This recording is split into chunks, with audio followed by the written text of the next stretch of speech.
types.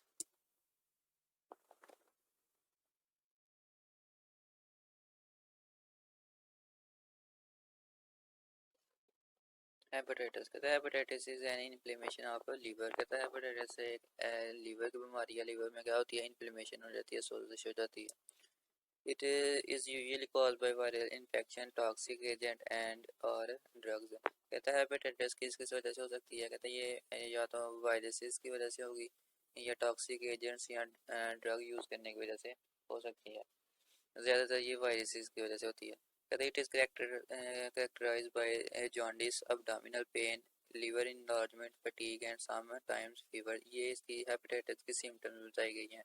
अगर ये किसी पेशेंट में ये वाली सिम्टम्स शो होती हैं तो मतलब कि उससे क्या हो गया, हेपेटाइटिस हो गया। कौन कौन सी सिम्टम्स है, जॉन्डिस जिसे हम यरकान वगैरह बोलते हैं, आंखें पीली हो जाती हैं, इसी तरह जिस्म का रंग भी पीला हो जाता है। उसके बाद कहता है अब्डोमिनल पेट में दर्द होना शुरू हो जाती है, लिवर इनलार्जमेंट, लीवर में सोजिश हो जाती है, फटीग थकावट होना शुरू हो जाती है एंड समटाइम फीवर, और बाजूकात पेशेंट को बुखार भी हो जाता है। तो ये थी हेपेटाइटिस की सिम्टम्स कि जब हेपेटाइटिस होता है तो पेशेंट को ये वाली सिम्टम्स शो हो सकती हैं। कहते इट में भी mild are can be acute and can lead to liver cancer. कहते ये अक्यूट भी हो सकती है और क्रोनिक भी हो सकती है, जो कि लीवर कैंसर को लीड कर सकती है। मतलब कि ये अगर ये बीमारी ज़्यादा देर तक रहती है तो लीवर का कैंसर होने के चांसेस होते हैं। तो ये था हेपेटाइटिस। या हेपेटाइटिस किसे बोलते हैं, इन्फ्लेमेशन ऑफ लीवर। ये किस वजह से होता है, due to viruses, drugs addiction and toxic agent. इसके सिम्टम्स क्या है, जॉन्डिस, अब्डोमिनल पेन, फटीग और फीवर। उसके बाद बताया कि ये अक्यूट भी हो सकती है और क्रोनिक भी हो सकती है। देन वी डिस्कस अबाउट, सबसे पहले हेपेटाइटिस ए। कहते हैं hepatitis A formerly called infectious hepatitis is transmitted by contact with feces from infected individual. कहते हैं ये जो हेपेटाइटिस है ये फैलता किस वजह से है, due to contact with feces. कहता है कि जो पेशेंट है जिसे हेपेटाइटिस ऑलरेडी है, वो जब एक्सक्रीशन करेगा, अपने वेस्ट मटीरियल अपने बॉडी से बाहर निकालेगा, तो उन वेस्ट मटीरियल के साथ अगर कोई दूसरा लिविंग ऑर्गेनिज्म है कांटेक्ट में आता है तो उसे क्या हो सकता है, हेपेटाइटिस हो सकता है। Hepatitis A virus is an RNA virus और क्या है, नॉन इन्वेलेबल है। जो हेपेटाइटिस ए है इसमें वायरसेस का जीनोम को ना आरएनए, और क्या होता है वो नॉन इन्वेलेबल है, मतलब कि उसे किसी प्रोटीन कवर ने कवर नहीं किया हुआ है।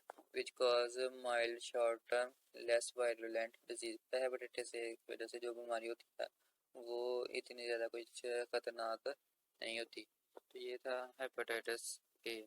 उसके बाद है हेपेटाइटिस बी। हेपेटाइटिस बी को बोलते हैं सीरम हेपेटाइटिस।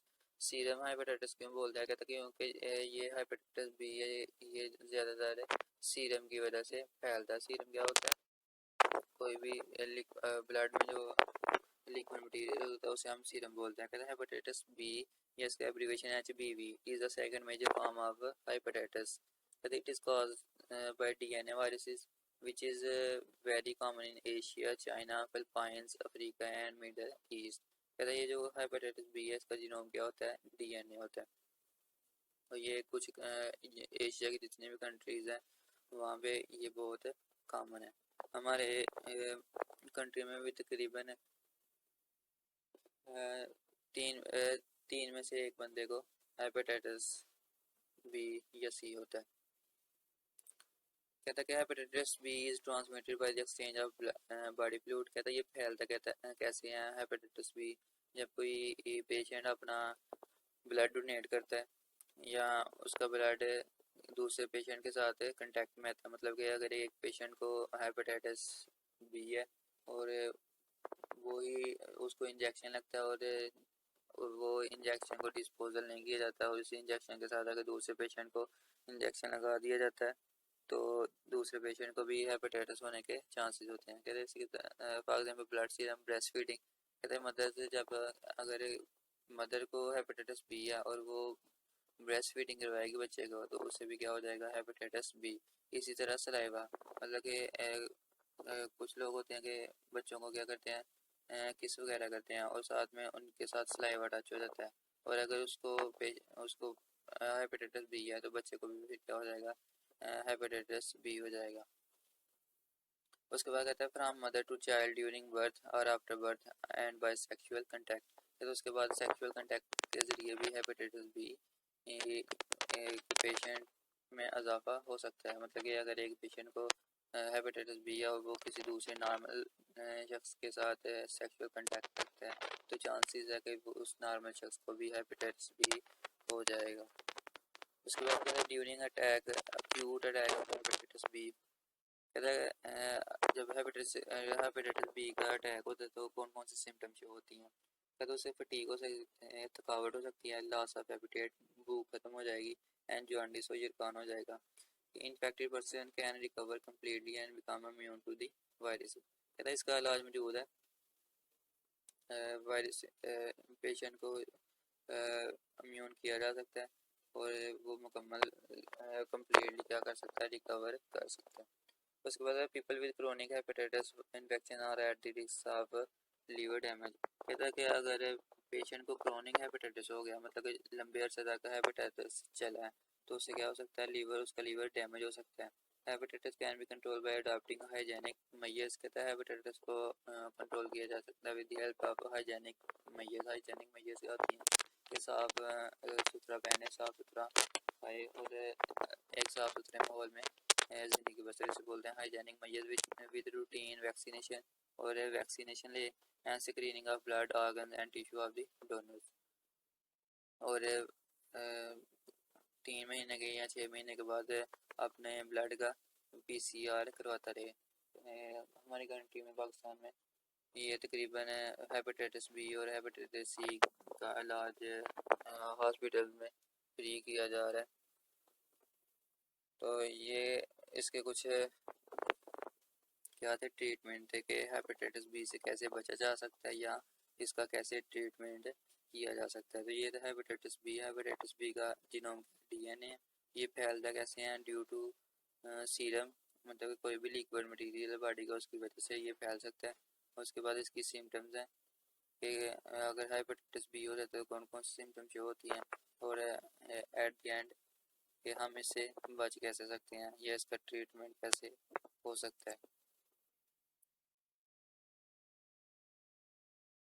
उसके बाद हेपेटाइटिस सी। कहता है hepatitis C is also RNA virus and involve. कहता है इसका हेपेटाइटिस सी का जीनोम कैसा होता है, RNA इनवेल्व है। cause infusion hepatitis which is less severe than hepatitis A and hepatitis B, but hepatitis C often lead to chronic liver disease। कहता है ये जो हेपेटाइटिस सी है ये इतना हेपेटाइटिस ए और बी से कम खतरनाक है, लेकिन इसकी वजह से भी अगर ये हेपेटाइटिस सी की बीमारी ज़्यादा देर तक चलती है, इसका ट्रीटमेंट नहीं लिया जाता, तो ये भी क्या कर सकता है, लीवर कैंसर करने का कॉज बन सकता है। Hepatitis C formerly called non A non B hepatitis passes through blood from mouth to child during pregnancy, afterward and by sexual contact। मतलब कि ये भी जो हेपेटाइटिस है ये भी लिक्विड मटेरियल की वजह से ही फैलता है। मतलब कि विद हेल्प ऑफ ब्लड खून के ज़रिए ये फैल सकता है, या मदर से प्रेगनेंसी के दौरान बच्चे में मुंतकिल हो सकता है, या फिर उसके बाद अगर पेशेंट सेक्सुअल कंटेक्ट करते हैं नॉर्मल पर्सन के साथ तो उससे भी हेपेटाइटिस सी होने के चांसेस मौजूद हैं। उसके बाद हेपेटाइटिस डी। कहते हैं इसे हम बोलते हैं delta hepatitis. Then hepatitis E. कहता है it is a virus transmitted through faeces of an infected person. कहता है ये किसकी वजह से फैलता है, ड्यू टू फीसिस, जो लिविंग ऑर्गेनिज्म एक्सक्रीशन रिलीज करते हैं, ये उसकी वजह से फैलता है। Most recent work of Halbur and coworker reveal that pig could be the source of infection of hepatitis E. कहता है हेपेटाइटिस ई किसकी वजह से फैल सकता है, ड्यू टू पिग। पिग इसे बोलते हैं हम इसे सूर, अपने ज़ुबान में सूर बोलते हैं। कहता है कि सूर के जो पीसीज हैं उसकी वजह से हेपेटाइटिस ई फैल सकता है। उसके बाद हेपेटाइटिस एफ एंड जी। कहता है कि cause by viruses yet unidentified, कहता है ये भी एक वायरसेस की वजह से होते हैं हेपेटाइटिस एफ और जी, लेकिन अभी तक इसका कुछ खास डिटेल है साइंटिस्ट को नहीं मिली। तो ये था हेपेटाइटिस और उसकी टाइप्स।